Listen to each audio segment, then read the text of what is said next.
চ্যানেলে স্বাগত। আজকের ক্লাসে আমরা হাইড্রোকার্বন অ্যালকিনের ভৌত আর রাসায়নিক ধর্ম নিয়ে আলোচনা করব। আগের ক্লাসে আমরা অ্যালকিনের প্রস্তুতি দেখেছি। আজকে প্রথমে অ্যালকিনের ভৌত ধর্ম নিয়ে দুই একটি কথা বলি।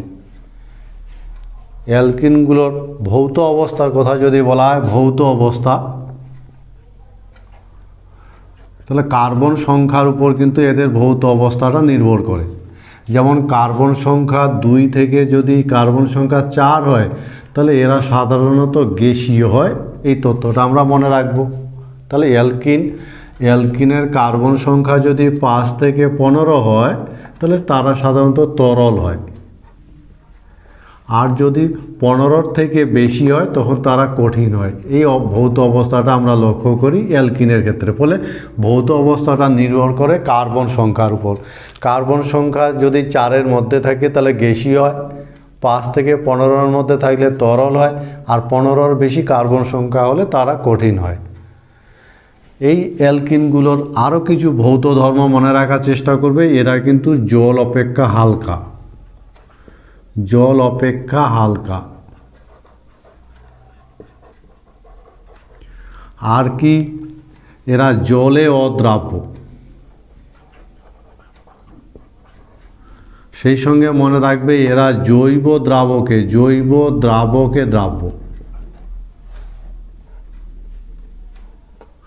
জৈব দ্রাবকে দ্রাব্য। এগুলো মোটামুটি ভৌত ধর্ম আমরা মনে রাখবো অ্যালকিনের। বোঝা গেছে? তাহলে অ্যালকিনগুলো কিন্তু জল অপেক্ষা হালকা, এরা জলে অদ্রাব্য, কিন্তু এরা জৈব দ্রাবকে দ্রাব্য, এবং এদের ভৌত অবস্থা কঠিন, তরল না গ্যাস, এটা নির্ভর করবে এদের কার্বন সংখ্যার উপর। এবার আমরা এদের রাসায়নিক বিক্রিয়াগুলো একটু এক নজরে দেখে নেওয়ার চেষ্টা করব। এরা বিভিন্ন ধরনের রাসায়নিক বিক্রিয়া অংশগ্রহণ করে। মূলত সমস্ত বিক্রিয়াগুলোকে আমরা বেশ কয়েকটা ভাগে ভাগ করি। যেমন প্রথম বিক্রিয়া আমরা কয়েকটা ভাগে ভাগ করে আলোচনা করব। দহন। দ্বিতীয় বিক্রিয়া যেটা দ্রুত বিক্রিয়া। প্রথম টাইপের বিক্রিয়া হলো দহন বিক্রিয়া, দ্বিতীয় টাইপের বিক্রিয়া হলো দ্রুত বিক্রিয়া। এই টাইপের বিক্রিয়াগুলো এরা অংশগ্রহণ করে। তৃতীয় টাইপের যে বিক্রিয়াগুলো আছে, যেমন জারণ বিক্রিয়া। চতুর্থ টাইপের বিক্রিয়া পলিমারাইজেশন বিক্রিয়া, যেমন আছে পলিমারাইজেশন। এই ধরনের বিক্রিয়া, এরা বিভিন্ন ধরনের বিক্রিয়া অংশগ্রহণ করে। আমরা বিক্রিয়ার টাইটেলগুলোকে মনে রাখার চেষ্টা করব। অ্যালকিনগুলো কত ধরনের বিক্রিয়া অংশগ্রহণ করে। পঞ্চম ক্যাটাগরির বিক্রিয়া, যেমন এরা প্রতিস্থাপন বিক্রিয়া অংশগ্রহণ করে, প্রতিস্থাপন বিক্রিয়া। এবং ষষ্ঠ ক্যাটাগরির বিক্রিয়া, যেমন এরা আইসোমারাইজেশন বিক্রিয়া অংশগ্রহণ করে, আইসোমারাইজেশন। ফলে এই বিভিন্ন ধরনের আইসোমারাইজেশন, এই বিভিন্ন ধরনের বিক্রিয়ায় কিন্তু এরা অংশগ্রহণ করে। মোটামুটি সমস্ত বিক্রিয়াগুলোকে আমরা 6টা ভাগে ভাগ করে আলোচনা করব। এবং ভীষণ ইম্পর্ট্যান্ট, আমরা জৈব যৌগের এই বিক্রিয়াগুলো সম্পর্কে ধারণা তৈরি করব। সেই সঙ্গে এই চ্যাপ্টার বলে না, অর্গ্যানিক কেমিস্ট্রি যে সমস্ত বিক্রিয়া এই আলোচনার মধ্যে আসবে, সেই বিক্রিয়াগুলো অর্গ্যানিক কেমিস্ট্রির বিক্রিয়া হিসাবে আমরা মনে রাখার চেষ্টা করব। প্রথম ক্যাটাগরি বিক্রিয়া নিয়ে আমরা আলোচনা করি, দহন বিক্রিয়া। দহন। তো অ্যালকিনকে দহন যদি ঘটানো যায় বায়ু বা অক্সিজেনের উপস্থিতিতে যদি দহন করা হয়, অক্সিজেনের উপস্থিতিতে, ঠিক আছে, তাহলে কার্বন ডাইঅক্সাইড আর জল উৎপন্ন হয়। কার্বন ডাইঅক্সাইড আর জল, যে কোনো অ্যালকিনকে যদি দহন করা হয়, আজকে থেকে মনে রাখবে এটা একটা কেমিস্ট্রি কনসেপশন, কেমিস্ট্রি বিক্রিয়া, এই চ্যাপ্টার বলে কথা না। যদি সেটা কি হয়, অ্যালকিন হয়, হাইড্রোকার্বন হয়, তাহলে যে কোনো হাইড্রোকার্বনকে যদি আমরা দহন করি, যেমন ইথিলিনকে যদি দহন করা হয়, তাহলে দহনের ফলে কার্বন ডাইঅক্সাইড আর জল উৎপন্ন হবে। যে কোনো অ্যালকিন অসম্পৃক্ত হাইড্রোকার্বনকে যদি দহন ঘটানো হয় বায়ু বা অক্সিজেনের উপস্থিতিতে, তাহলে দহনের ফলে কার্বন ডাইঅক্সাইড আর জল উৎপন্ন হবে। এটা একটা কেমিস্ট্রি বিক্রিয়া। আমরা চলে যাব দ্বিতীয় ক্যাটাগরির বিক্রিয়া, দ্রুত বিক্রিয়া। এরা বেশ কিছু ধরনের দ্রুত বিক্রিয়া অংশগ্রহণ করে। এবং দ্রুত বিক্রিয়া আমরা আগের চ্যাপ্টারগুলো দেখেছি। দ্রুত বিক্রিয়া কাকে বলে, বিভিন্ন ধরনের বিক্রিয়ার সংজ্ঞাগুলো পড়েছি, বলতে পারবে নিশ্চয়ই। যে বিক্রিয়ায় দুটি পদার্থ পরস্পরের সঙ্গে যুক্ত হয়, কোনো কিছু বেরিয়ে যায় না, কোনো কিছু উৎপন্ন হয় না, দুটো পদার্থ সরাসরি জোড়া লেগে যায় সেই বিক্রিয়াগুলোকে বলা হয় যৌথ বিক্রিয়া। দ্বিবন্ধন কার্বন কার্বন দ্বিবন্ধনযুক্ত জৈব যৌগ হাইড্রোকার্বন অ্যালকিন এরা কিন্তু এই ধরনের বেশ কয়েক ধরনের যৌথ বিক্রিয়া অংশগ্রহণ করে। আমরা একটি একটি করে অ্যালকিনের যৌথ বিক্রিয়া দেখে নেব, কিন্তু যৌথ বিক্রিয়া কাকে বলে সে ধারণাটা কিন্তু সবার আগে তৈরি করতে হবে। আরেকবার বলছি যে দুটি বা তার বেশি পদার্থ পরস্পরের সঙ্গে যুক্ত হয়ে যদি একটি বিক্রিয়াজাত পদার্থ উৎপন্ন করে তবে সেই বিক্রিয়াগুলোকে বলা হয় যৌথ বিক্রিয়া। সাধারণত যৌথ বিক্রিয়ায় জলের অণু বা অন্য কোনো ধরনের পদার্থের অপসারণ ঘটে না। অ্যালকিন হাইড্রোকার্বনগুলো কিন্তু বিভিন্ন ধরনের যৌথ বিক্রিয়া অংশগ্রহণ, বিভিন্ন পদার্থের সাথে যৌথ বিক্রিয়া অংশগ্রহণ করে। আমরা একটি একটি করে দেখব। দ্বিতীয় ক্যাটাগরির বিক্রিয়া যৌথ বিক্রিয়া, অ্যাডিশন রিয়াকশন। এবং এই যৌথ বিক্রিয়ায় অ্যালকিনগুলো কিন্তু এই যৌথ বিক্রিয়া অংশগ্রহণ করে বিভিন্ন পদার্থের সঙ্গে। যেন প্রথম আমরা দেখব হাইড্রোজেনের সঙ্গে, হাইড্রোজেনের সঙ্গে যৌথ বিক্রিয়া। অ্যালকিনগুলো হাইড্রোজেনের সঙ্গে যৌথ বিক্রিয়া করে অনুঘটক প্লাটিনাম বা প্যালাডিয়াম বা রেনি নিকেল, রেনি নিকেল বা নিকেল তাপ, নিকেল প্রায় 250 থেকে 350 ডিগ্রি যদি তাপ হয় তাহলে এদের দ্বারা কিন্তু হয় এবং অ্যালকেন উৎপন্ন হয়, অ্যালকেন গঠন। এই হলো অ্যালকিনের যৌথ বিক্রিয়া হাইড্রোজেনের সঙ্গে। আমরা একটা উদাহরণ যদি দিই, যেমন দেখো CH2 দ্বিবন্ধন CH2 এর সাথে যদি হাইড্রোজেনের বিক্রিয়া ঘটানো হয়, এদের মধ্যে যে কোনো একটা অনুঘটক, হয়তো আমি নিকেল তাপ দিয়ে দিলাম, তাহলে সেক্ষেত্রে হাইড্রোজেনের সাথে ইথিলিনের যৌথ বিক্রিয়া হবে। এটা ইথিলিন কি হবে বলতে পারবে তো? হাইড্রোজেন, ফলে ইথেন উৎপন্ন হবে। যৌথ বিক্রিয়া জোড়া লেগে যাবে, দুটো অণু যুক্ত হয়ে যাবে, ফলে তৈরি হবে ইথেন। এভাবে আমরা কনভার্সনও সহজে বলতে পারবো, ইথিলিন থেকে ইথেন সহজে যেতে পারবো। এই হলো যৌথ বিক্রিয়া অ্যালকিনের। তাহলে এই সমস্ত অনুঘটকের উপস্থিতিতে যদি দ্বিবন্ধনযুক্ত অ্যালকিনের সঙ্গে হাইড্রোজেনের বিক্রিয়া ঘটানো যায় তাহলে দ্বিবন্ধনযুক্ত কার্বনের দুদিকে দুটো হাইড্রোজেন ঢুকে যাবে এবং দ্বিবন্ধনটা এক বন্ধন হবে এবং আমরা ইথেন পাবো। এই হলো হাইড্রোজেনের সঙ্গে যৌথ বিক্রিয়া। আমরা দ্বিতীয় বিক্রিয়া দেখে নিব হ্যালোজেনের সঙ্গে যৌথ বিক্রিয়া। হ্যালোজেন,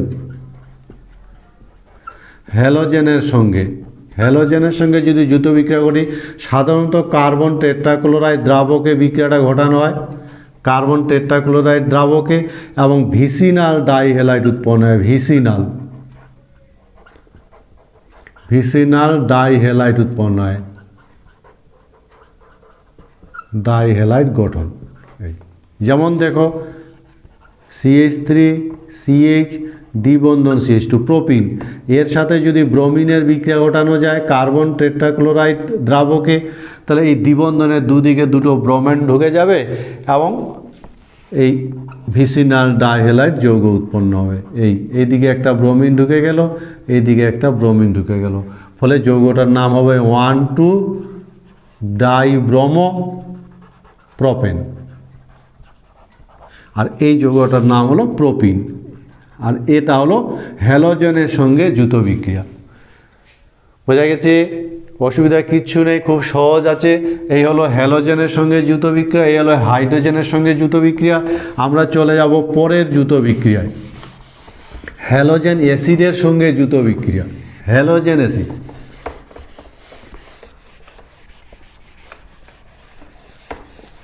হ্যালোজেন অ্যাসিডের সঙ্গে যদি যৌথ বিক্রিয়া দেখি, ভীষণ ইম্পর্টেন্ট। এই বিক্রিয়াটা ভালো করে মনে রাখার চেষ্টা করবে। হ্যালোজেন অ্যাসিড তৃতীয় ক্যাটাগরির আমরা যৌথ বিক্রিয়া নিয়ে আলোচনা করব। হ্যালোজেন অ্যাসিডের সঙ্গে, হ্যালোজেন অ্যাসিডের সঙ্গে, তো হ্যালোজেন অ্যাসিডের সঙ্গে যদি অ্যালকিনের যৌথ বিক্রিয়া ঘটানো যায় তাহলে অ্যালকিল হ্যালাইড উৎপন্ন হয়। অ্যালকিল হ্যালাইড,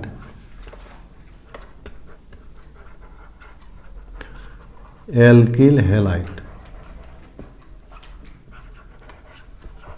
উদাহরণ যদি দিই, যেমন দেখো CH2 যেমন ইথিলিন, ইথিলিনের সাথে যদি আমি HCl এর বিক্রিয়া ঘটাই তাহলে একদিকে হাইড্রোজেন ঢুকবে আর একদিকে ক্লোরিন ঢুকবে, ফলে তৈরি হবে CH3 CH2Cl, ইথাইল ক্লোরাইড। এই হলো হ্যালোজেন অ্যাসিডের সঙ্গে বিক্রিয়া। বোঝা গেছে? এইখানে কিন্তু শেষ নয়, এই বিক্রিয়াটা ইম্পর্টেন্স হলো, যেমন দেখো মনে রাখবে যে এসে যুক্ত হয় তাকে যোজক বলে, মনে থাকবে। আর এক্ষেত্রে দেখো যদি একাধিক অপশন থাকে, যেমন CH3 CH দ্বিবন্ধন CH2, এর সাথে যদি হ্যালোজেন অ্যাসিডের বিক্রিয়া ঘটানো যায়, দেখো তাহলে এক্ষেত্রে কিন্তু একাধিক অপশন আছে। কি অপশন? এই যে Cl মাইনাসটা যদি এখানেও ঢুকবে না, Cl মাইনাস কোনটা দ্বিবন্ধনযুক্ত কোনটা কার্বনের সাথে যুক্ত হবে বলো তো? Clটা যদি 2 নম্বর কার্বনের সাথে যুক্ত হয় তাহলে 2 ক্লোরোপ্রোপেন হবে। আবার Clটা যদি 1 নম্বর কার্বনের সাথে যুক্ত হয় তাহলে 1 ক্লোরোপ্রোপেন হবে। কোনটা হবে এই জায়গাটা কিন্তু মনে রাখবে। এক্ষেত্রে যে এসে যুক্ত হচ্ছে তাকে যোজক বলে, এবং এই যোজকটা কিন্তু, আবার বলছি, এই যোজকটা হলো আয়নীয় যোজক, আর এটা হলো অপ্রতিসম অ্যালকিন। যদি দ্বিবন্ধনের দুই দিকে কার্বন সংখ্যা একই থাকে তাহলে তাকে বলা হয় প্রতিসম। ভালো করে মনে রাখবে। দেখো CH3 এটা প্রতিসম, কারণ দ্বিবন্ধনের দুই দিকে সমান কার্বন সংখ্যা, সব কিছু সমান, ফলে এটাকে বলা হবে প্রতিসম অ্যালকিন। প্রতিসম, এই কথাটা ইম্পর্টেন্ট। কিন্তু যদি একদিকে হাত ছোট একদিকে হাত বড় হয় তখন এই একে বলা হবে অপ্রতিসম। মনে থাকবে? অপ্রতিসম। ফলে অ্যালকিন প্রতিসম হতে পারে, অপ্রতিসম হতে পারে।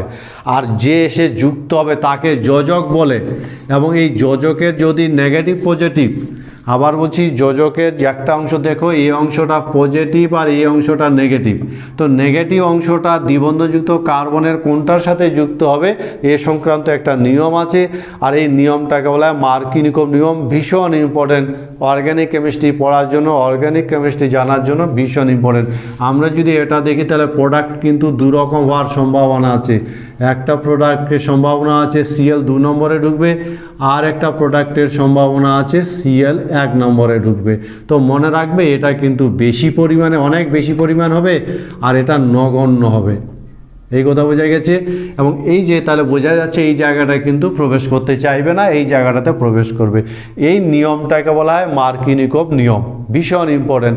তাহলে অপ্রতিসম অ্যালকিনের সাথে অসমযোজক, এটাকে অসমযোজক বলা হবে, যেহেতু পজিটিভ নেগেটিভ দুটো ভিন্ন পার্ট। তাহলে অপ্রতিসম অ্যালকিনের সাথে অসমযোজকের যুত বিক্রিয়ায় নেগেটিভ অংশটা দ্বিবন্ধযুক্ত কার্বনের সেই কার্বনের সাথে যুক্ত হবে যার সাথে কম সংখ্যক হাইড্রোজেন থাকে। এইটাকে বলা হয় মার্কিনিকভ নিয়ম। ফলে মার্কিনিকভ নিয়মটাই কিন্তু মনে রাখবে। মার্কিনিকভ নিয়ম কি বলেছে? মার্কিনিকভ নিয়ম অসমযোজকের সঙ্গে, মনে রাখবে, অপ্রতিসম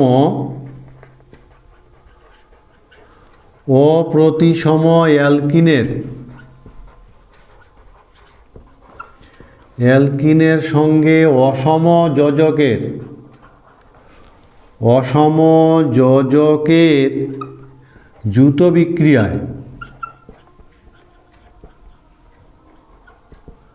যোজকের নেগেটিভ অংশ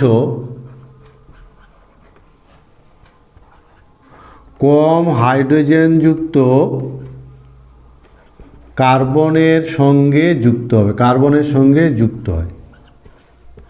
মনে থাকবে নেগেটিভ অংশ দ্বিবন্ধনযুক্ত যে কার্বন আছে, মনে রাখবেন নেগেটিভ অংশ দ্বিবন্ধনযুক্ত কার্বনের কম হাইড্রোজেনযুক্ত কার্বনে যুক্ত হবে। এই হলো মার্কিনিকভ নিয়ম, এবং এই প্রোডাক্টটাকে আমরা বলবো মার্কিনিকভ প্রোডাক্ট। নেগেটিভ অংশটা সেই কার্বনের সাথে যুক্ত হবে যার সাথে কম সংখ্যক হাইড্রোজেন থাকবে, এবং এটা ভীষণ ইম্পর্টেন্ট মার্কিনিকভ নিয়মটা। বোঝা গেছে? মার্কিনিকভ নিয়ম সম্পর্কে আমাদের আর একটু কথা বলতে হবে। তাহলে হ্যালোজেন অ্যাসিডের যে আমরা যুত বিক্রিয়া নিয়ে আলোচনা করতে গিয়ে মার্কিনিকভ নিয়ম বলে একটা নিয়ম পেলাম, এবং মার্কিনিকভ নিয়মের মূল বক্তব্য হলো অপ্রতিসম অ্যালকিনের সাথে যখন অসমযোজকের যুত বিক্রিয়া হবে তখন যোজকের নেগেটিভ অংশটা দ্বিবন্ধযুক্ত কার্বনের সেই কার্বনের সাথে যুক্ত হবে যার সাথে কম সংখ্যক হাইড্রোজেন থাকবে। এর আমরা ব্যাখ্যাটা দেওয়ার চেষ্টা করব, কেন এই ঘটনাটা ঘটে। যদি আমরা মার্কিনিকভের একটু ব্যাখ্যা দেওয়ার চেষ্টা করি তাহলে আমরা দেখব এক্ষেত্রে বিক্রিয়াটা যে কার্বোক্যাটায়ন গঠনের মাধ্যমে কিন্তু বিক্রিয়াটা ঘটে। কার্বোক্যাটায়ন গঠনের মাধ্যমে বিক্রিয়াটা ঘটে। মনে রাখবে কার্বোক্যাটায়ন গঠনের মাধ্যমে বিক্রিয়াটা ঘটে। সেই সঙ্গে মনে রাখবে ডিগ্রি বৃদ্ধির সঙ্গে কার্বোক্যাটায়ন ডিগ্রি বৃদ্ধি, ডিগ্রি বৃদ্ধির সঙ্গে কার্বোক্যাটায়নের স্থিতিশীলতা, কার্বোক্যাটায়নের আমরা পড়েছি আগের ক্লাসে এগুলো পড়েছি, স্থিতিশীলতা, কার্বোক্যাটায়নের স্থিতিশীলতা বৃদ্ধি পায়, তাই কিনা ডিগ্রি যত বাড়বে কার্বোক্যাটায়নের স্থিতিশীলতা বৃদ্ধি পায়, ফলে সেক্ষেত্রে কিন্তু কি হবে, বেশি ডিগ্রি বা বেশি ডিগ্রির কার্বোক্যাটায়ন তৈরি হয়, ফলে উচ্চ ডিগ্রির কার্বোক্যাটায়ন গঠিত হয়, কার্বোক্যাটায়ন গঠিত হয়। আমরা যদি একটু দেখে নিই, দেখো যেমন দেখো CH3 CH দ্বিবন্ধন CH2, এক্ষেত্রে যখন প্রথমে প্রোটনেশন ঘটে বিক্রিয়াটাতে, ঠিক আছে, তো প্রোটনেশন যদি ঘটে তো দেখো প্রোটনেশন কোন প্রথমে কার্বোক্যাটায়ন তৈরি হবে, তাহলে এটা যদি এখানে যুক্ত হয় তাহলে দেখো CH3 CH প্লাস CH3, দেখো 2 ডিগ্রি কার্বোক্যাটায়ন তৈরি হলো। কিন্তু আমরা যদি দেখি যে এখানে যদি তৈরি হয় তাহলে CH3 CH2 CH2 1 degree carbocation, 1 degree carbocation, ফলে এটা তৈরি হতে চাইবে না, এটা তৈরি হবে, উপরেটা তৈরি হবে, বেশি ডিগ্রি কার্বন তৈরি হবে। এরপরে এখানে এসে কিন্তু কি হবে, ব্রোমাইড যদি যুক্ত হয় ব্রোমাইড যুক্ত হবে এবং এই ধরনের হ্যালোজেনগুলো তৈরি হবে। এই কম কার্বনযুক্ত, কম যে কার্বনের সাথে কম হাইড্রোজেন আছে তার সাথে হ্যালোজেনটা যুক্ত হবে, এই জন্যই এই যৌগগুলো তৈরি হয়। নিশ্চয়ই বোঝা গেছে, এটা হবে না তা না, কিন্তু সামান্য নগণ্য পরিমাণে হবে, এই কথা বোঝা গেছে। ফলে এখানে ব্রোমিনটা এসে এখানে যুক্ত হবে, নগণ্য হবে। এই হলো, এই জন্যই মার্কিনিকম নিয়ম বলে নেগেটিভ অংশটা সেই কার্বনের সাথে যুক্ত হবে যার সাথে কম হাইড্রোজেন, কারণ কার্বোক্যাটায়ন গঠনের মাধ্যমে বিক্রিয়াটা ঘটে, বোঝা গেছে। কিন্তু মার্কিনিকম নিয়মেরও সীমাবদ্ধতা আছে এবং মার্কিনিকম নিয়মের সীমাবদ্ধতা বা ব্যতিক্রমটাকে আমরা অ্যান্টি মার্কিনিকম বা পারঅক্সাইড প্রভাব বলে থাকি। মনে থাকবে, পারঅক্সাইড প্রভাব, পারঅক্সাইড।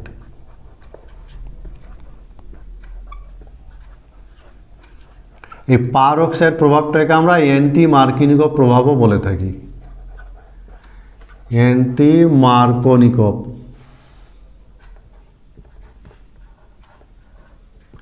অ্যান্টি মার্কনিকভ প্রভাব।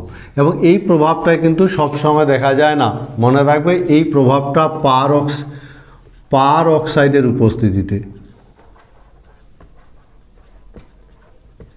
পারঅক্সাইডের উপস্থিতিতে এই ঘটনাটা ঘটে, মনে থাকবে।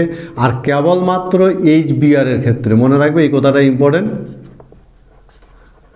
এই প্রভাবটা কেবলমাত্র HBr এর ক্ষেত্রে দেখা যায়, HBr এর ক্ষেত্রে, অন্য কারো ক্ষেত্রে কিন্তু এই এবং পারঅক্সাইড প্রভাবটা কি, পারঅক্সাইড প্রভাব হলো যে যোজকের,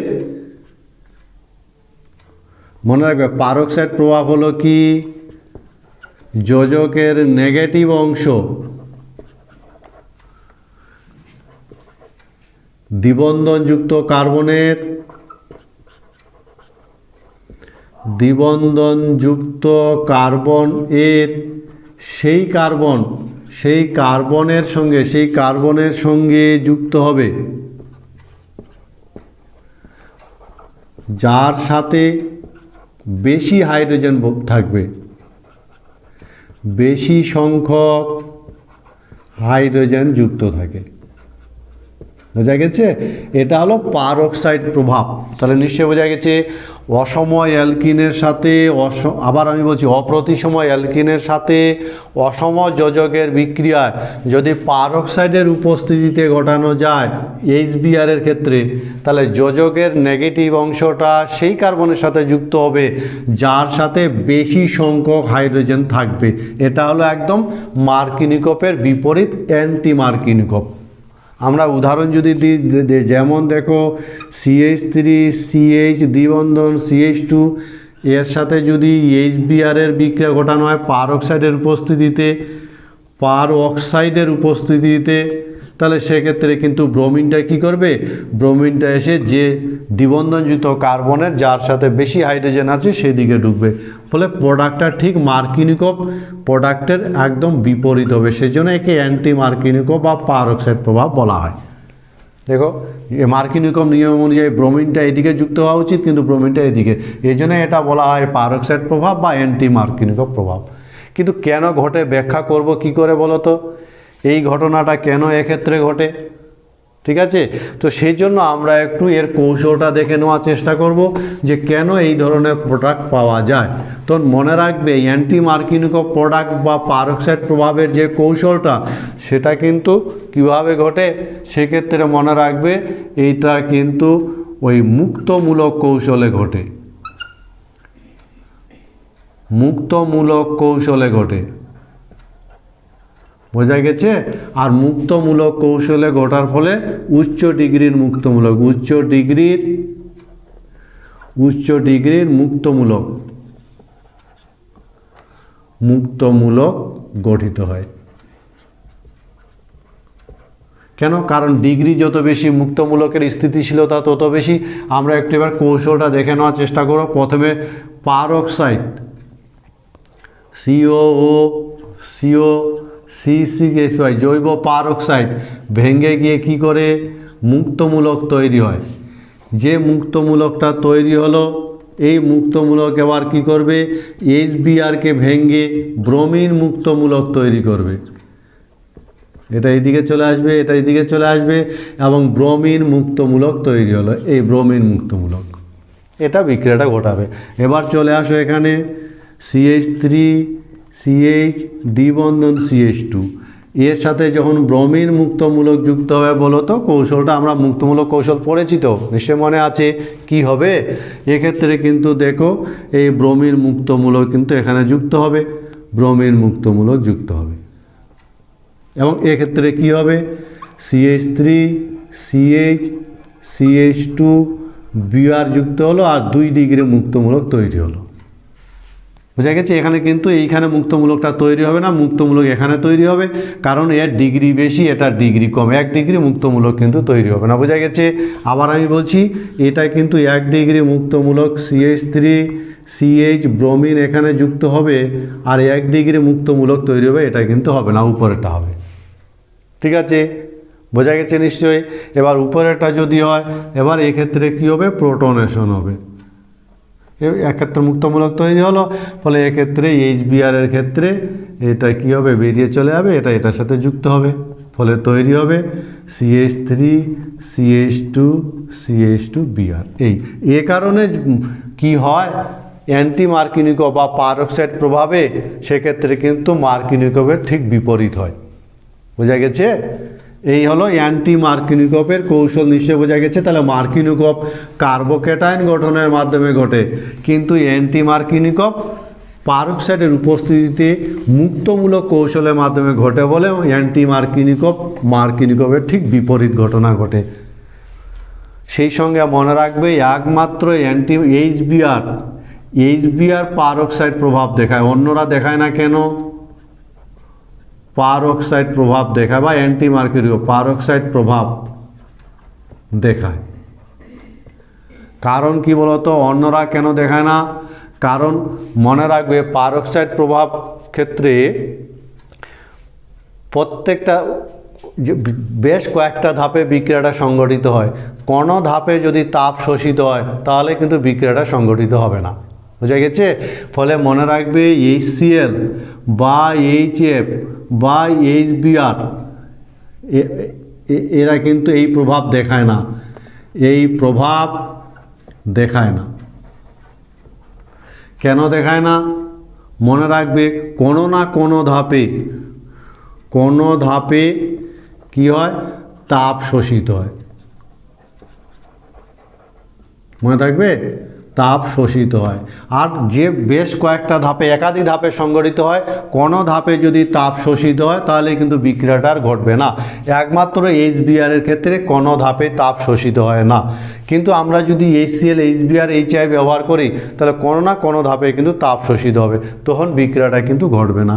তোমরা বলতে পারবে, যদি বলা হয় এই প্রোডাক্টটা কি হবে বলো তো, এটাকে যদি আমি HCl দিই আর পারক্সাইড দেওয়া হলো, পারক্সাইড, তাহলে কি হবে বলতে পারবে, প্রোডাক্টটা কি হবে?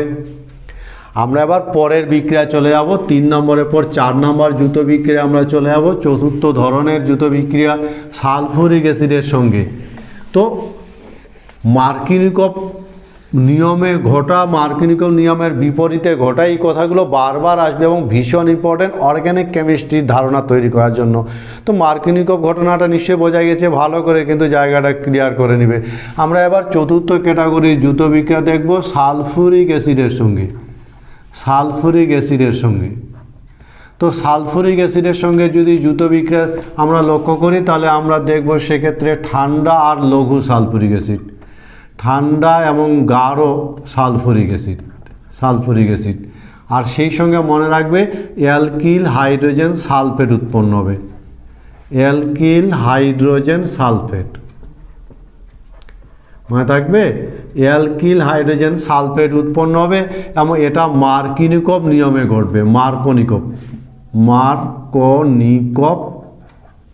নিয়মে ঘটে। এই ফলে মার্কিনিকভ নিয়ম একটা ভীষণ ইম্পর্টেন্ট বক্তব্য, যেটা বললাম এটা খুব ভালো করে বোঝা দরকার, কারণ বারবার এই শব্দটা আসবে। যেমন দেখো CH3 CH2 দ্বিবন্ধন CH2, ঠিক আছে, এর সাথে যদি আমি সালফুরিক অ্যাসিডের বিক্রিয়া ঘটাই তাহলে কী হবে বলো তো? সালফুরিক অ্যাসিডটাকে আমরা দুটো পার্ট আছে, দেখো যোজক অপ্রতিসম, এটা অসমযোজক, অসমযোজকের এই পার্টটা পজিটিভ আর এই পার্টটা নেগেটিভ। মার্কিনিকভ নিয়মে যদি ঘটে তাহলে কি হবে? পজিটিভ পার্টটা বেশি কার্বনযুক্ত হাইড্রোজেনের সাথে যুক্ত হবে আর নেগেটিভ পার্টটা কিন্তু কম কার্বনযুক্ত হাইড্রোজেনের সাথে যুক্ত হবে। এটাই তো মার্কিনিকভ নিয়ম। তাহলে কি উৎপন্ন হবে আমরা সহজে বলে দিতে পারবো, CH3 CHO SO3H আর এদিকে হবে CH2। এবার উৎপন্ন পদার্থটাকে যদি আর্দ্র বিশ্লেষণ করা হয়, উৎপন্ন পদার্থকে যদি জল দিয়ে আর্দ্র বিশ্লেষণ করা হয়, জল দিয়ে আর্দ্র বিশ্লেষণ করা হয়, আর্দ্র বিশ্লেষণ, তাহলে সেক্ষেত্রে কিন্তু অ্যালকোহল উৎপন্ন হবে। OH গ্রুপটা OH এ পরিণত হবে, CH3OH, এই প্রোপান টুঅল, এটা ছিল প্রোপিন। ফলে পরবর্তীতে যে রূপান্তরগুলো প্রোপিন থেকে প্রোপান টুঅল, প্রোপান ওয়ানল ইত্যাদি রূপান্তরের ক্ষেত্রে কিন্তু এই বিক্রিয়াগুলো কাজে লাগাতে হবে। এবং এই হলো আর একটা বিক্রিয়া সালফুরিক অ্যাসিডের সঙ্গে যৌথ বিক্রিয়া। শুরুতেই বলেছিলাম বেশ কিছু যৌথ বিক্রিয়া এরা অংশগ্রহণ করে। আমরা চতুর্থ ক্যাটাগরির যৌথ বিক্রিয়া দেখলাম, যেখানে সালফুরিক অ্যাসিডের সঙ্গে যদি বিক্রিয়া ঘটানো হয় তাহলে অ্যালকিল হাইড্রোজেন সালফেট উৎপন্ন হবে। উৎপন্ন যৌগটাকে জল দিয়ে আর্দ্র বিশ্লেষণ করলে অ্যালকোহল পাওয়া যাবে, মনে থাকবে। আমরা পরের বিক্রিয়া দেখব যৌথ বিক্রিয়া জলের সঙ্গে। জল কিন্তু অসমযোজক, জলের মধ্যে একটা অংশ পজিটিভ একটা অংশ নেগেটিভ, ফলে জলের সঙ্গে যৌথ বিক্রিয়াটা আমরা দেখে নিব পঞ্চম ক্যাটাগরির জলের সঙ্গে। বোঝা গেছে?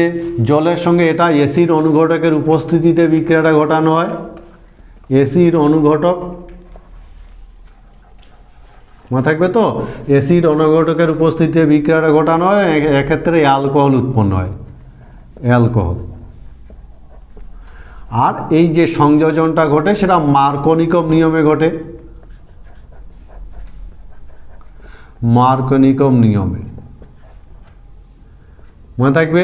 ইম্পর্টেন্ট কথা, মার্কনিকভ নিয়মে যদি বলি তাহলে খুব সহজে আমরা দেখাতে পারি। যেমন মনে করো CH3 CH দ্বিবন্ধন CH2, এর সাথে যদি জলের সংযোজন বলি বোঝা যাচ্ছে একটা অংশ নেগেটিভ একটা অংশ পজিটিভ আর একটা অংশ নেগেটিভ। নেগেটিভ অংশ সেই কার্বনের সাথে যুক্ত হবে যার সাথে কম হাইড্রোজেন থাকবে, আর পজিটিভ অংশটা বেশি হাইড্রোজেনযুক্ত কার্বনের সাথে যুক্ত হবে। এটাই তো মার্কনিকভ নিয়ম। ফলে কি তৈরি হবে? ফলে অ্যালকোহল তৈরি হবে।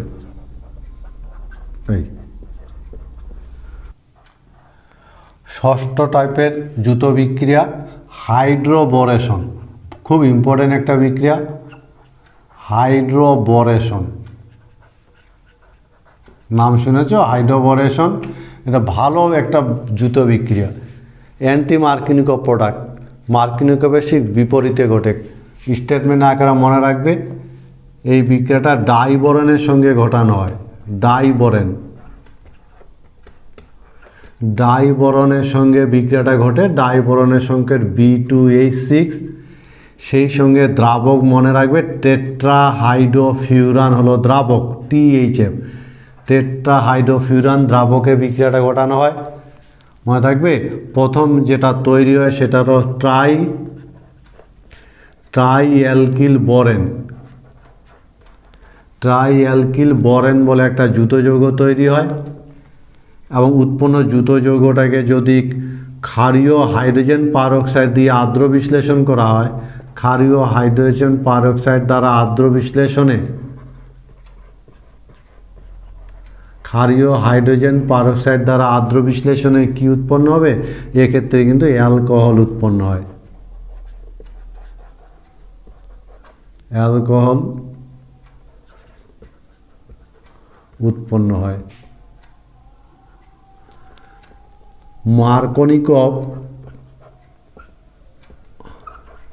মার্কনিকফের বিপরীতে কিন্তু ঘটে,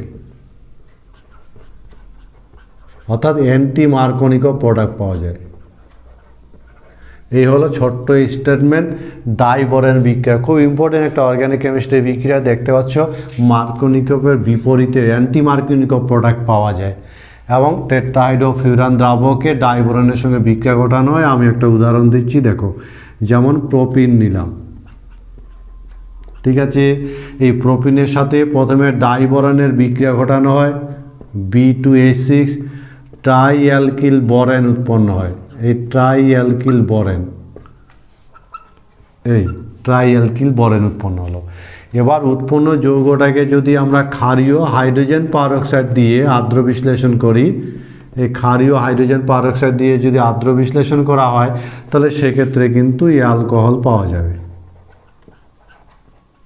এই যে দেখো, অ্যালকোহল পাওয়া গেল, ঠিক আছে। এবং ওএইচটা অ্যাকচুয়ালি এটা জল যোজনের মতন, একদিকে এইচ একদিকে ওএইচ যুক্ত হয়। দ্বিবন্ধনের যেদিকে হাইড্রোজেন বেশি আছে সেদিকে ওএইচ যুক্ত হলো, আর যেদিকে হাইড্রোজেন কম আছে সেদিকে হাইড্রোজেন যুক্ত হলো। ফলে এভাবে আমরা কি পেলাম? প্রোপিন থেকে এভাবে আমরা প্রোপিন থেকে প্রোপান 1 পেলাম, এবং অ্যান্টি মার্কনিকফ প্রোডাক্ট পেলাম। খুব ভালো একটা বিক্রিয়া, যাকে ডাইবোরেন পদ্ধতি বলে, মনে থাকবে। তাহলে ডাইবোরেন পদ্ধতি প্রথমে B2H6 এর সঙ্গে বিক্রিয়া ঘটালে ট্রাইঅ্যালকিল বোরেন বলে একটা যৌগ তৈরি হয়, যাকে হাইড্রোজেন পারঅক্সাইড আর ক্ষারীয় হাইড্রোজেন পারঅক্সাইড দিয়ে আর্দ্র বিশ্লেষণ করলে অ্যালকোহল পাওয়া যায়। এই ডাইবোরেন পদ্ধতি। আমরা পরের যৌগ বিক্রিয়ায় চলে যাব। অক্সিমার্কুরেশন, ডিঅক্সিমার্কুরেশন বলে একটা আরও ভালো পদ্ধতি আছে, যেটা মার্কনিকফ নিয়মে কিন্তু ঘটে। কিন্তু যাই ঘটুক, ফাইনাল যে স্টেপটা, সেখানে কিন্তু দ্বিবন্ধনের একদিকে হাইড্রোজেন আর একদিকে ওএইচ যুক্ত হয়, মনে থাকবে। ফলে মূলত এই বিক্রিয়াগুলো কিন্তু আমরা ফাইনাল প্রোডাক্টের ক্ষেত্রে মনে রাখবো, দ্বিবন্ধনযুক্ত কার্বন, যেদিকে হাইড্রোজেন কম আছে সেদিকে ওএইচ যুক্ত হয়, আর যেদিকে হাইড্রোজেন বেশি আছে সেদিকে এইচ যুক্ত হয়। এটা মার্কনিকফ নিয়মে ঘটে, এবং এই পদ্ধতিটাকে মনে রাখার চেষ্টা করবে। এটা হলো অক্সিমার্কুরেশন, পদ্ধতিটাকে বলা হয় অক্সিমার্কুরেশন,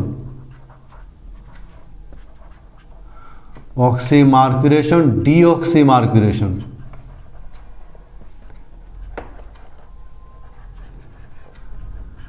এটা একটা অর্গানিক কেমিস্ট্রির বিক্রিয়া। এই চ্যাপ্টার বলে কথা না, যে কোনো চ্যাপ্টারে যে কোনো জায়গায় আসতে পারে। আমরা বিক্রিয়াগুলোকেও মনে রাখার চেষ্টা করব। যেমন আগের বিক্রিয়াটা আমরা ডাইবোরেন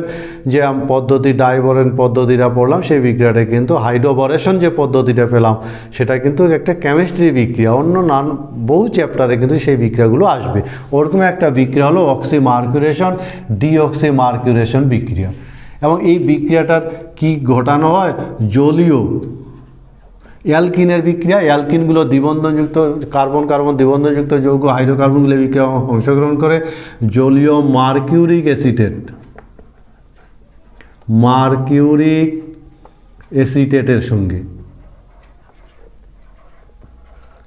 জলীয় মার্কিউরিক অ্যাসিটেটের সঙ্গে বিক্রিয়াটা ঘটবে, এবং প্রথম ধাপে যেটা তৈরি হবে, প্রথম ধাপে যে বিক্রিয়াটা মনে রাখবে, যে বিটা হাইড্রোক্সি যে যৌগটা উৎপন্ন হবে, সেই যৌগটার নাম বিটা হাইড্রোক্সি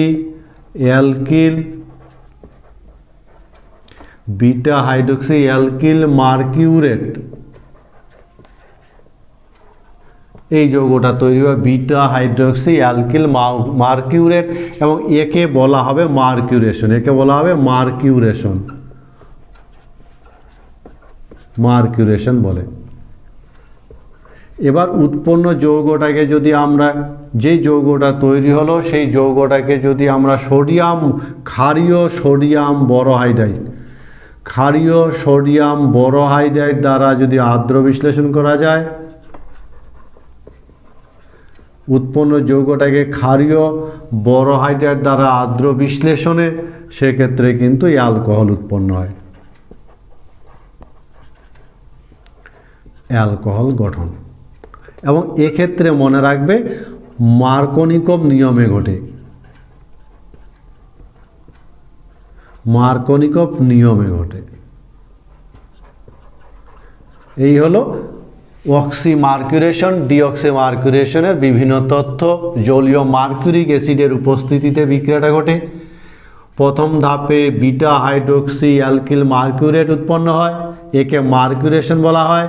পরের ধাপে যদি আমরা সোডিয়াম বোরোহাইড্রাইড, ক্ষারীয় সোডিয়াম বোরোহাইড্রাইড দ্বারা আর্দ্র বিশ্লেষণে অ্যালকোহল উৎপন্ন হয়, এবং এই ধাপটাকে ডিমার্কিউরেশন বলা হয়, ডিমার্কিউরেশন, ডিমার্কিউরেশন।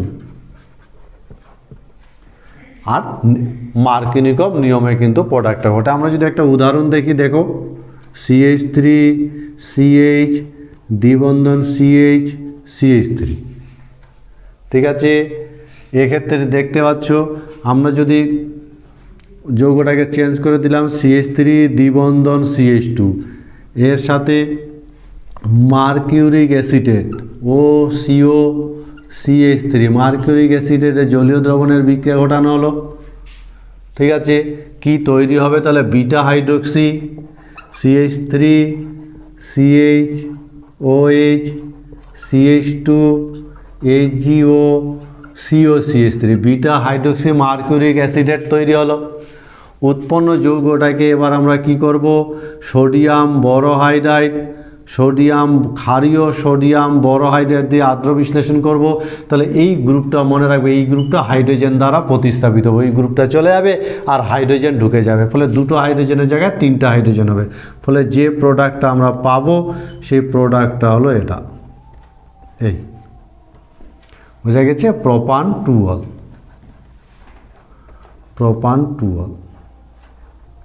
আর দেখতেই পাচ্ছ যে আসল যেই জায়গাটা প্রথম এবং শেষ ধাপটার কথা যদি বিবেচনা করি, তো দেখো দ্বিবন্ধন কার্বনের যেদিকে হাইড্রোজেন কম আছে সেদিকে OH ঢুকে গেছে, যেদিকে হাইড্রোজেন বেশি আছে সেদিকে হাইড্রোজেন ঢুকেছে, ফলে জল যোজনের মতন তো বিক্রিয়াটা অ্যাকচুয়ালি তো জল যোজন, কিন্তু একে মার্কিনিকভ আমরা কী করি, এর মার্কিনিকভ নিয়মে এটা ঘটেছে, এবং এই বিক্রিয়াটাকে বলা হয় অক্সিমার্কিউরেশন, ডিঅক্সিমার্কিউরেশন। মূল ফাইনাল প্রোডাক্টটা আমরা সহজে মনে রাখতে পারি, এবং এইভাবে ধাপে ধাপে বিক্রিয়াটা সংগঠিত হয়। বোঝা গেছে? তোমরা বলতে পারবে এই প্রোডাক্টটা কি হবে বলো তো? যদি বলা হয় যে এই প্রোডাক্টটা কি হবে,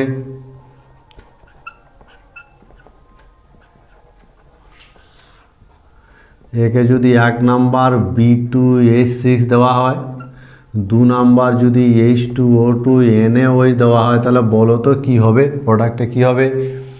আমরা এবার পরের যুত বিক্রিয়া চলে যাব, অজনোলিসিস, অজনের সঙ্গে যুত বিক্রিয়া।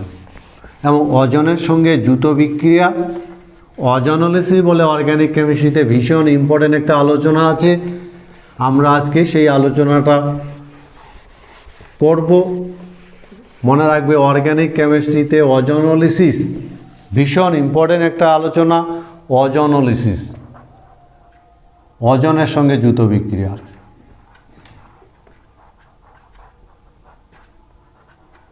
জানা আছে অজনোলিসিস কাকে বলে? আজকে থেকে মনে রাখার চেষ্টা করবে, দ্বিবন্ধন বা ত্রিবন্ধনযুক্ত যৌগের সাথে অজনের বিক্রিয়া, মনে হয় অজনের সঙ্গে বিক্রিয়া, অজনের সঙ্গে বিক্রিয়ায় অজনাইড গঠন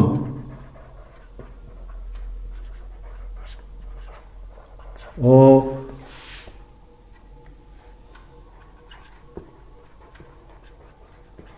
অজনাইডের আর্দ্র বিশ্লেষণ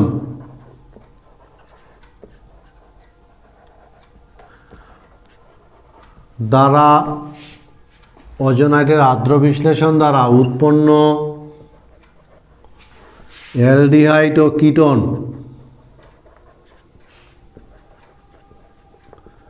অ্যালডিহাইড ও কিটোনের শনাক্তকরণ বোঝা গেছে করার এই গোটা ঘটনাটাকে বলা হয় অজোনোলিসিস। ভীষণ ইম্পর্টেন্ট একটা আলোচনা, বোঝা গেছে নিশ্চয়ই।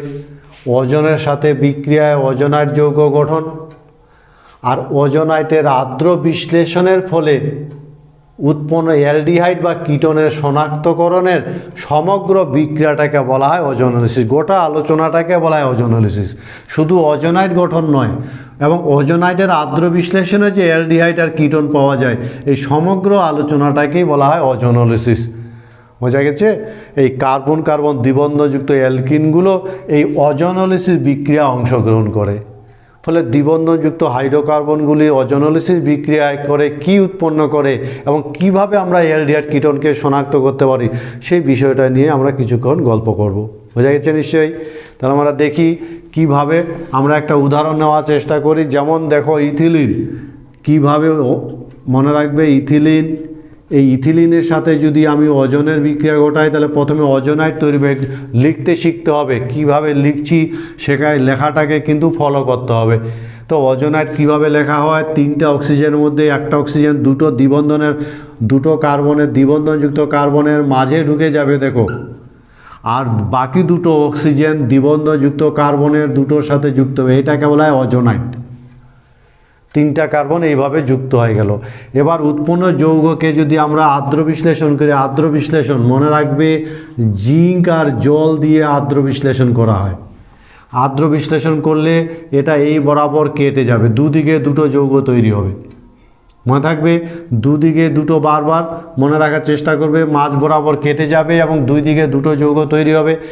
একটা কার্বন, দুটো হাইড্রোজেন, একটা অক্সিজেন যুক্ত যৌগ ফর্মালডিহাইড। কারণ আর্দ্র বিশ্লেষণের ফলে হয় অ্যালডিহাইড হবে আর না হলে কিটোন হবে। এইদিকে তো আছে CH2O অর্থাৎ ফর্মালডিহাইড, অর্থাৎ ইথিলিনের আর্দ্র বিশ্লেষণের ফলে 2 অণু ফর্মালডিহাইড পাওয়া যায়। তো কি উৎপন্ন হবে, অ্যালডিহাইড উৎপন্ন হবে না কিটোন উৎপন্ন হবে, সেটা কিন্তু ওই দ্বিবন্ধযুক্ত কার্বন অ্যালকিনের গঠনের উপর নির্ভর করবে। যেমন আরেকটা উদাহরণ যদি দিই, দেখো CH3CH দ্বিবন্ধন CH2, এর সাথে যদি ওজনের বিক্রিয়া ঘটানো হয় তাহলে এক্ষেত্রে ওজোনাইটটা যেটা তৈরি হবে দেখে দেখে লিখতে পারবো। CH দ্বিবন্ধনের মাঝে অক্সিজেন ঢুকে গেল আর এই ওজোনাইট তৈরি হলো, তাই হবে কি না? এবার এটাকে যদি জিঙ্ক আর জল দেওয়া যায় তাহলে কি হবে, মাঝ বরাবর কেটে যাবে। দেখো এই দিক দিয়ে লিখতে শিখতে হবে CH3CHO, তাহলে কি হবে CH3CHO বাম দিক তৈরি হবে, ডান দিকে একটা কার্বন যুক্ত অ্যালডিহাইড ফর্মালডিহাইড তৈরি হবে। ফলে এরকম গঠন যদি হয় তাহলে আমরা অ্যাসিটালডিহাইড পাবো আর ফর্মালডিহাইড পাবো। বোঝা গেছে কিনা বলো? তাহলে কার আর্দ্র বিশ্লেষণ কীরকম হবে সেটা কিন্তু তার গঠনের উপর নির্ভর করবে। আর একটা উদাহরণ যদি আমি দিই, দেখে নাও CH দ্বিবন্ধন CH, এখানে আমি CH3 করে দিলাম CH2। তো বলো তো এটার যদি ওজোনোলিসিস করা হয় তাহলে কি হবে,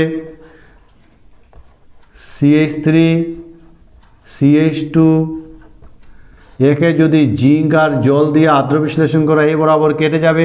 এইদিকে দেখো কি হবে, দুটো CH3 গ্রুপ আছে, তাহলে কিটোন হবে। এটা দেখে দেখে বারবার যেটা বলছি স্যারকে ফলো করে দেখে দেখে লিখতে শিখতে হবে। দেখো তো কি উৎপন্ন হবে, এক্ষেত্রে কিটোন উৎপন্ন হলো, এক্ষেত্রে অ্যালডিহাইড উৎপন্ন হলো, এক্ষেত্রে 2 অণু ফর্মালডিহাইড উৎপন্ন হলো।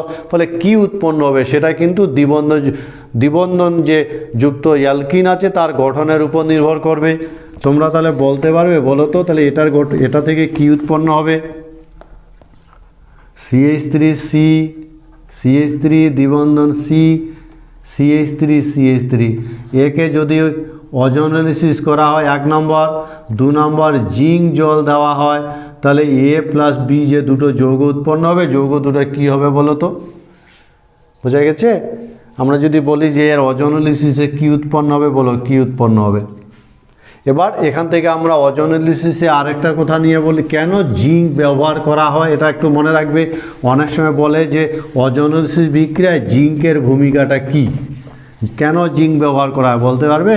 যে অজনোলিসিস বিক্রিয়ায় জিঙ্ক জল আর্দ্র বিশ্লেষণের ক্ষেত্রে কেন জিঙ্ক ব্যবহার করা হয়? কারণ অজনোলিসিসে হাইড্রোজেন পারঅক্সাইড উৎপন্ন হয়, হাইড্রোজেন পারঅক্সাইড উৎপন্ন হয়। আর এই হাইড্রোজেন পারঅক্সাইড কী করে?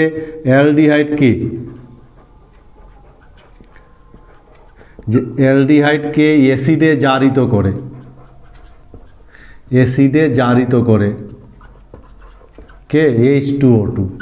সেজন্য কী করা হয়? জিঙ্ক কী করে? H2O2কে বিনষ্ট করে, নষ্ট করে দেয়, বিনষ্ট করে। এজন্য জিঙ্ক ব্যবহার করা হয়, যাতে হাইড্রোজেন পারঅক্সাইডকে নষ্ট করতে পারে। কারণ হাইড্রোজেন পারঅক্সাইড যদি উৎপন্ন হয় থেকে যায়, তাহলে অ্যালডিহাইডকে অ্যাসিডে জারিত করবে। হাইড্রোজেন পারঅক্সাইড যাতে অ্যালডিহাইডকে অ্যাসিডে জারিত করতে না পারে, তার জন্য জিঙ্ক ব্যবহার করা হয়। জিঙ্ক কী করে? হাইড্রোজেন পারঅক্সাইডকে নষ্ট করে দেয়। এজন্য আর্দ্র বিশ্লেষণে আমরা জিঙ্ক ব্যবহার করে থাকি। এবার আর্দ্র বিশ্লেষণ, এই যে আমরা বিক্রিয়াটা পড়লাম অজনোলিসিস, এবার অজনোলিসিসের আমরা প্রয়োগ দেখে নিব। অজনোলিসিসে যেমন কোন যৌগের অজনোলিসিস করলে কী উৎপন্ন হবে, অ্যালডিহাইড কিটোনকে যেমন আমি শনাক্ত করতে পারি, ঠিক তেমনি আমরা কিন্তু কি করতে পারি, আমাদেরকে যদি বলে দেয় যে একটি যৌগের অজনোলিসিসের ফলে উৎপন্ন যৌগটা যদি বলে দেয়, তাহলে আমরা অ্যালকিনকে শনাক্ত করতে পারি। ফলে অজনোলিসিসের আমরা দেখব একটু প্রয়োগ, আমরা বলবো এটাকে প্রয়োগ, সেটা হলো অ্যালকিন শনাক্তকরণ। অ্যালকিন শনাক্তকরণ কি করে শনাক্ত করা যাবে, তার জন্য কিন্তু আমরা দুই একটা প্রসিডিউর, দুই একটা নিয়ম একটু ফলো করার চেষ্টা করব। যে কার্বনিল অ্যালডিহাইড বা কিটোন আছে, যে অ্যালডিহাইড কিটোন যাই উৎপন্ন হবে না কেন, অ্যালডিহাইড বা কিটোন, অ্যালডিহাইড বা কিটোন, কিটোনকে পাশাপাশি লেখা হবে, পাশাপাশি লেখা হয়, এমনভাবে লেখা হয় যাতে কার্বনিল গ্রুপ দুটো অর্থাৎ অক্সিজেন পরমাণু, অক্সিজেন পরমাণুগুলি মুখোমুখি থাকে, ঠিক আছে? এবং তারপরে কি করা হয়, অক্সিজেন পরমাণু বাদ দিয়ে দ্বিবন্ধন দ্বারা জুড়া হয়, দ্বিবন্ধন দিয়ে জুড়ে দেওয়া হয়।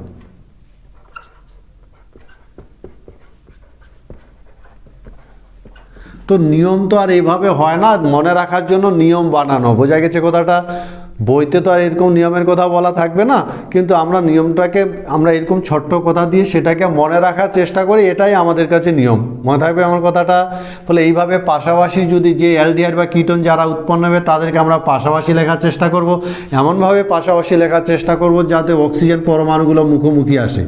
এবার অক্সিজেন পরমাণুগুলোকে তুলে দিব আর দ্বিবন্ধন দিয়ে কানেক্ট করে দিলেই কিন্তু আমরা যে অ্যালকিনটার অজনোলিসিস ঘটেছিল সেই অ্যালকিনটাকে শনাক্ত করতে পারবো। যেমন আমাকে হয়তো বলে দিল যে একটা অ্যালকিন এ, আমার কথা বোঝা গেছে, এর অজনোলিসিস করার ফলে একে জিঙ্ক আর জল ইত্যাদি দেওয়ার ফলে তৈরি হলো অ্যাসিটালডিহাইড প্লাস ফরমালডিহাইড। তাহলে বলো তো, একটা যৌগ এ এর অজনোলিসিসের ফলে যদি অ্যালডিহাইড, অ্যাসিটালডিহাইড আর ফরমালডিহাইড তৈরি হয়, তাহলে এই অ্যালকিনটাকে আমি কি করে শনাক্ত করব? তো এই নিয়মটা আমি ফলো করব। কি করব? আমি অ্যালডিহাইড কিটোন এদেরকে পাশাপাশি এমনভাবে লিখব যাতে অক্সিজেন পরমাণু দুটো কাছাকাছি মুখোমুখি থাকে। দেখো আমি কি লিখলাম, CH3 CH দ্বিবন্ধন ও প্লাস এটাকে এইভাবে লিখলাম। দেখো আগে দেখে নাও ঠিক লিখেছি কিনা।